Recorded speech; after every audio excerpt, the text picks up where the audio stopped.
ท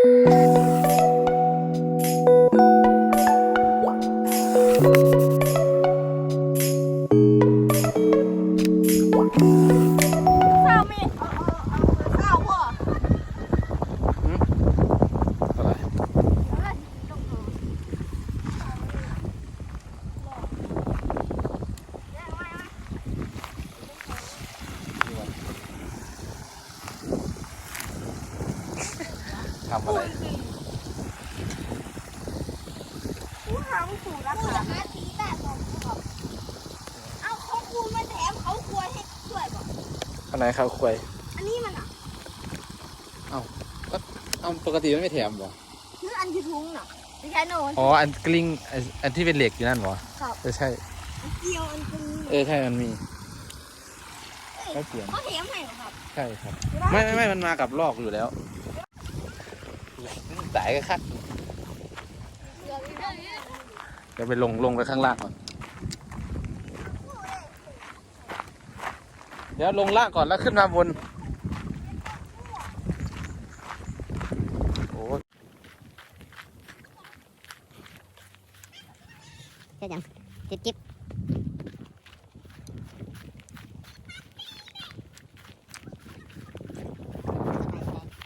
อันนี้ขึ้นไปแล้ว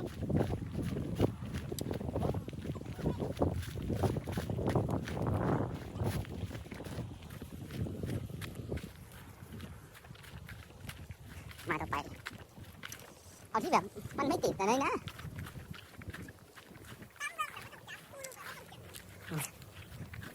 คุณแหละลงไปข้างล่างนั่นแหละแล้วค่อยได้ไล่ขึ้นมาเราจะมาลงดูหมายนี้กันนะจะอยู่ไหมอยู่ไหม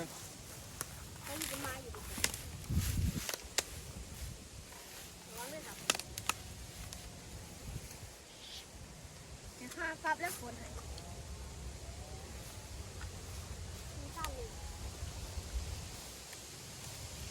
ต้องฝนเห็นนะฝนเห็นนะฝนเห็นนะมันบ่ได้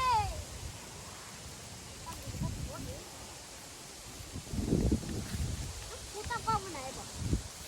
บอกมาที่ว่าหลงรีวิวกบกันนะนี่ครับนี่ครับกบติดปีกหน้าเจม 3.8 เซนนะครับกัดปากแหกไม่ได้แปลกลับบ้านแล้วมันร้อนกัดปากแหกไม่ได้ปลากลับบ้าน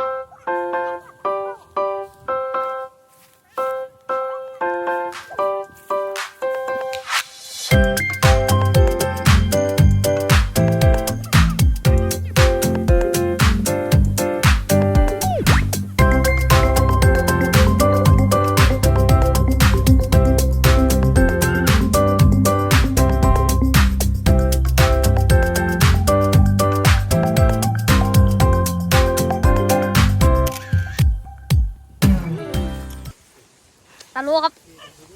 ตะลุครับตะลุแต่นั่งโอ้ออกเดินทางได้แต่นั่งตรงนี้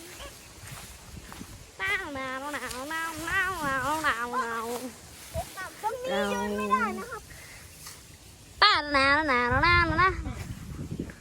นี่นะครับไม่สวบจักเม็ดนะครับอุ้ยอะไรครับเดินสวบแล้วนั่น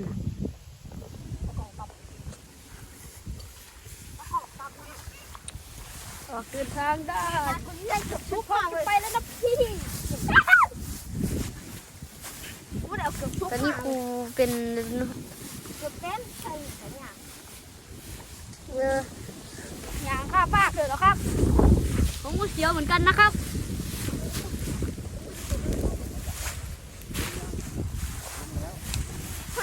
ตะกล้องที่ว่าให้ไม้นี่จะถ่ายจะขู่ได้ครับไม้นึกว่าสวบนี่นะครับไอ้เสื้อขาวนะครับมันทำอะไรไม่รู้เดี๋ยวตะกล้องขึ้นบกก่อนนะครับมาตั้งกล้องก่อนนะครับ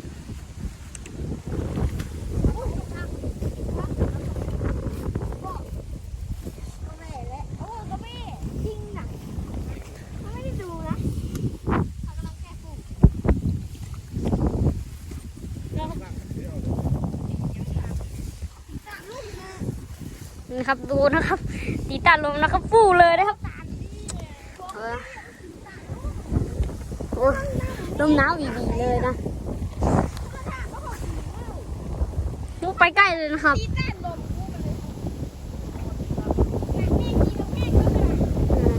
เห็นไหมครับใครไม่เห็นก็เรื่องของท่านนะครับครับว้ายวัดดูผมหน่อยนะครับไอ้นี่วัดเป็นทะยานโคตรโทหมู่โคตรแต่ฮะ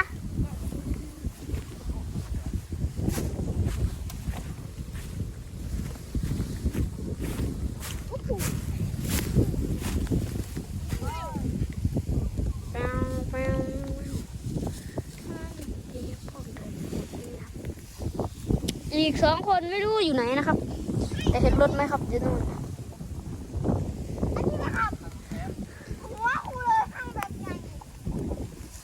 โอ้ทางแตนด้วย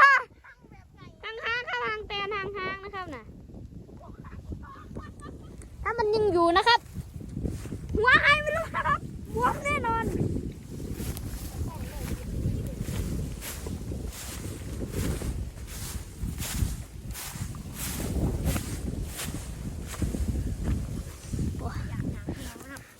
ทำไมเหรอครับเดี๋ยวมันจะเตะนะครับนับแล้วนะครับไม่ทันแล้วนะครับที่จะเปียก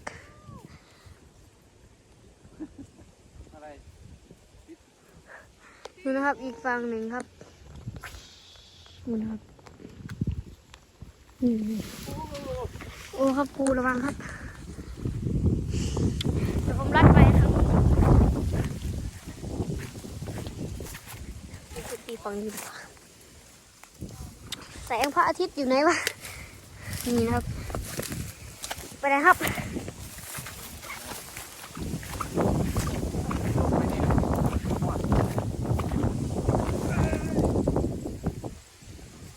โอ้ไก่ครับไก่แล้วก็เปลี่ยนไปทางกับลมน่ะ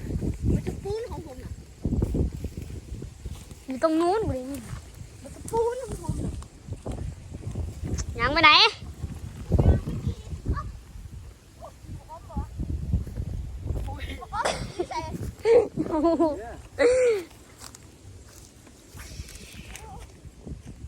ไกลมากเดี๋ยวน้ำตามาก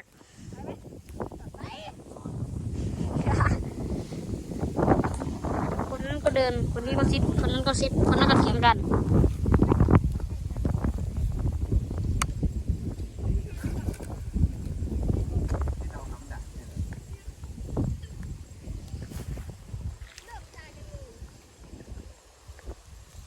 มาเร็วๆครับคนนั้นน่ะ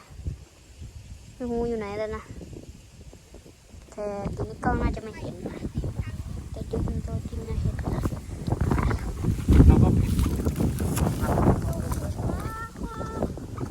เจ้าบอกว่าแซ่บลายต้องทายไปดูใส่ยิ้มด้วย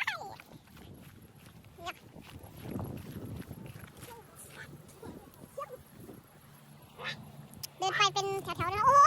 ยน้องจะตีมันทางนี้นะ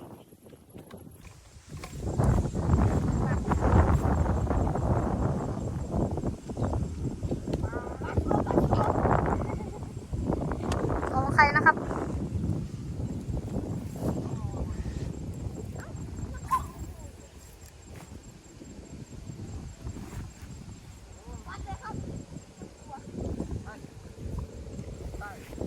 เดินต่อ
นะครับนี่ใส่ดีนะลงตีนะครับจากเมืองไอสันปั๊มเมืองไอสันถือตัวบ้านะคือมุดดูแนวน่ะเนาะมัน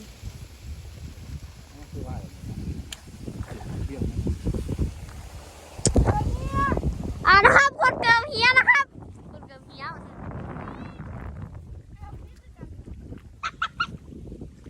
เอาเกือบเน็บดากเกือบแม่มันเก็บยังไงอ่ะตรงกันเรื่อยเขาจะเดินผ่าน้ำไปใส่โอ้คันดิเห็นอยู่เห็นทั้งสองคนเลย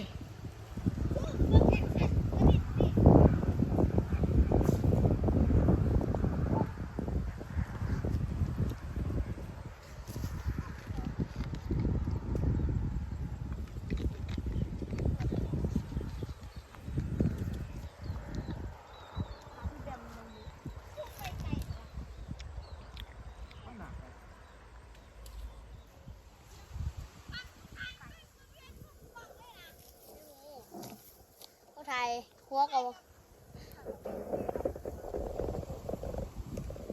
เด็บเปลี่ยนละ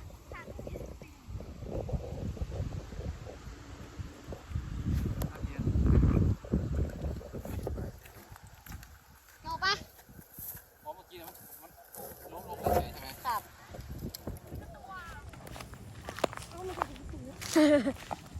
มันตียากเขามีต้นไม้บังครับต้องนั่งเรือนะครับนั่งเรือลงเรือด้วยชีบิน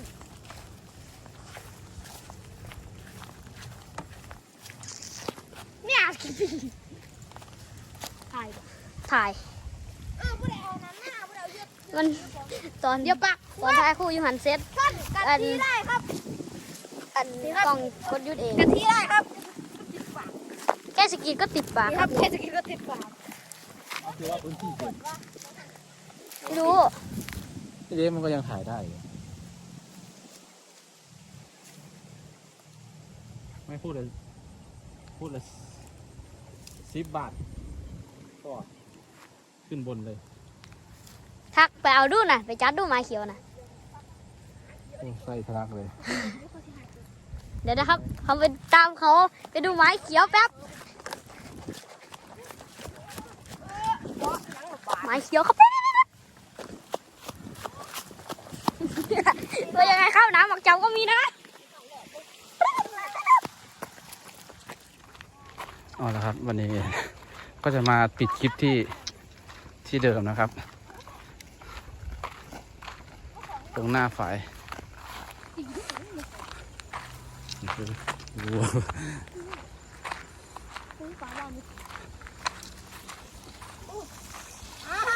บัวของม่วงได้อย่าดึงไฟหลักโถ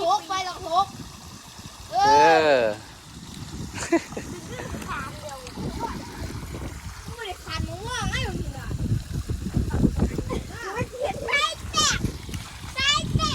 ครับปิดคลิปที่ตรงนี้เลยเดี๋ยวหน้ามาเจอกันใหม่